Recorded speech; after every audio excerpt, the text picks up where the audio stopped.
When you think of Russian history, what comes to mind? Probably tsars, revolutions, massive cathedrals, right? But what if I told you there's a whole other story running just beneath the surface? An underground river of magic, of secret societies, and mystical art that really shaped the soul of the nation. So let's dive in and uncover this metaphysical Moscow. Okay, this quote really gets to the heart of it. The occult in Russia, it wasn't just some fringe hobby for a few people.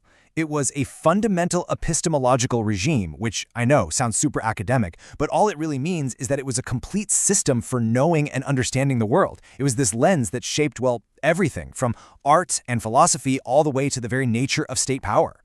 So the big question is, where does this underground river even start? To find its source, we've got to go way back. I mean, way back, past the czars, past the revolutions, all the way to the pagan foundations of Russia's very first cities. Long before those famous golden domes of Orthodox Christianity ever dotted the skyline, the lands of ancient Rus were alive with this really complex web of pagan beliefs. And when the new faith arrived, the old ways didn't just pack up and leave. Nope, they seeped into the soil, blending into the very fabric of society. And this is the absolute key to understanding early Russian spirituality, «doboyeveryo», which means dual faith. Just imagine a farmer, right? He's praying to Christ for salvation, but then he's also leaving a little offering for a forest spirit to protect his cows. The old gods didn't vanish. They just kind of put on new masks and hung out with the new faith. It created this totally unique Russian spiritual landscape. So, who were the guardians of all this ancient knowledge? The Volkhev. And listen, don't picture some simple village shaman living in a hut. No way. These guys were powerful, urban figures, part sage, part sorcerer, who could interpret the will of the gods and wield some serious political influence. We're talking about people who could actually incite rebellions against the ruling princes. These were not people to be messed with. And what's so fascinating is how their pantheon of gods actually mirrored the city's social structure. Up on the hills of Kyiv, you had the warrior class, the aristocrats. They worship Perun, the god of thunder. Makes sense. But down in the lower districts, where the merchants and artisans lived, they looked to Veles, the god of commerce, but also of hidden knowledge. And then you had these powerful nature gods like the river god Volkov and the earth mother Mokosh, who was revered just about everywhere. This belief system was so ingrained, it was literally part of the law. In medieval Novgorod, the river itself was seen as a divine judge. They had trials by ordeal, where they would literally throw the accused from a bridge. And if you survived, well, that wasn't just luck. That was the river god delivering a verdict. Your innocence was proven by the water itself. All right, now let's jump forward a few centuries. The old pagan world is fading out, and Russia is just being thrown headfirst into the 18th century under Peter the Great. He's opening up the country to the west, and it's not just ships and science that come flooding in, but a totally new and different kind of occult knowledge. And this was a huge shift. I mean, you had the old, intuitive, nature-based magic of the Volkov, and now it's being met with this systematic, almost scientific esotericism from Europe. All of a sudden, the Russian elite are studying alchemy, hermeticism, astrology, and they're not seeing it as superstition. To them, these were cutting-edge sciences. The perfect symbol of this whole new era has got to be Jacob Bruce.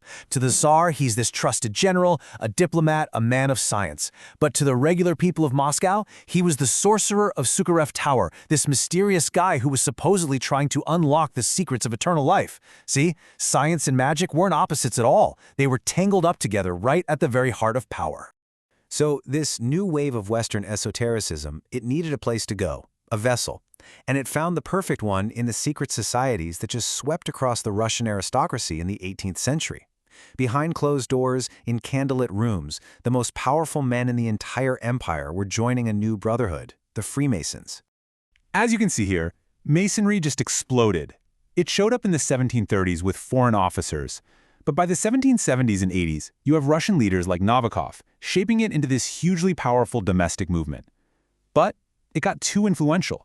Catherine the Great, terrified of the revolution that was spreading from France, saw these secret networks as a threat, and in 1792, she brought the hammer down, brutally suppressing them. But before that big crackdown, this one man, Nikolai Novikov, basically turned Moscow into the epicenter of a mystical enlightenment. His secret society wasn't just about weird rituals. It was a massive publishing operation. They translated and secretly passed around hundreds of forbidden texts on alchemy and mysticism, spreading Rosicrucian ideas all over the place. They were trying to reform not just the individual soul, but all of society. So the Masonic lodges were forced underground. But that river of esoteric thought, it didn't dry up. No, it just changed its course. In the 19th century, it popped back up in the fancy salons of St. Petersburg. And this time, it took on two powerful new forms, spiritualism and Theosophy. And here we meet probably the most influential Russian occultist of all time, Helena Blavatsky. She created Theosophy, which became a global spiritual movement. And it was all built on this really radical idea that every religion on earth springs from one single ancient wisdom, a secret doctrine guarded by hidden masters in the Himalayas. Her ideas were a global sensation, and she saw her homeland, Russia, as having this special destiny to be the spiritual bridge between the rational West and the mystical East. And at the very same time, Russia's intellectual elite became absolutely obsessed with spiritualism. You got to remember, this was an age of industrialization, of scientific materialism, so the idea of contacting the dead, it was way more than just a parlor game. For a lot of these people, holding a seance was like a form of scientific research into the afterlife, a kind of spiritual rebellion against a world they felt was becoming cold and soulless. And now we get to the moment where our underground river just bursts its banks with spectacular force. In the early 20th century, all these different currents we've been following, the pagan roots, the Masonic secrets, the theosophical wisdom, they all converged at once and ignited a revolution. But not in politics, in art. This is the idea that changed everything. In what's called Russia's Silver Age, the artist was totally reimagined as a theurgist. Okay, so not just a painter or a poet, but a magician. Their whole purpose wasn't just to show you reality, it was to actively remake it. Art itself became a form of magic, a tool for spiritually transforming the entire world. I mean, the sheer ambition of these artist-magicians is just breathtaking. You have Wassily Kandinsky, who truly believed his abstract paintings were a kind of spiritual alchemy, that the colors created vibrations that could literally affect your soul. Then there's Kazimir Malevich. He paints his famous black square and says, "This isn't a painting, it's a new icon, a doorway to a higher reality." And maybe the most audacious of them all, the composer Alexander Scriabin. This guy was literally planning a 7-day musical ritual in the Himalayas that he thought would kickstart the apocalypse and create a new, enlightened humanity. Just wow. So, when you put it all together, from the pagan sorcerers on the riverbanks, to the alchemists in the Kremlin's towers, from those secret Rosicrucian presses all the way to the avant-garde artists trying to remake reality, this hidden history shows us a totally different Russia. It's a reminder that beneath the familiar story we all know, there's this foundation built on a unique, metaphysical architecture. And that brings us to one last thought. If this esoteric current runs so incredibly deep in Russian history, if it shaped its art, its philosophy, its politics for centuries, well, how might this legacy of magic still be subtly shaping the country's culture today? And what other secret histories, in Russia and everywhere else, are still flowing just beneath the surface, waiting for us to find them?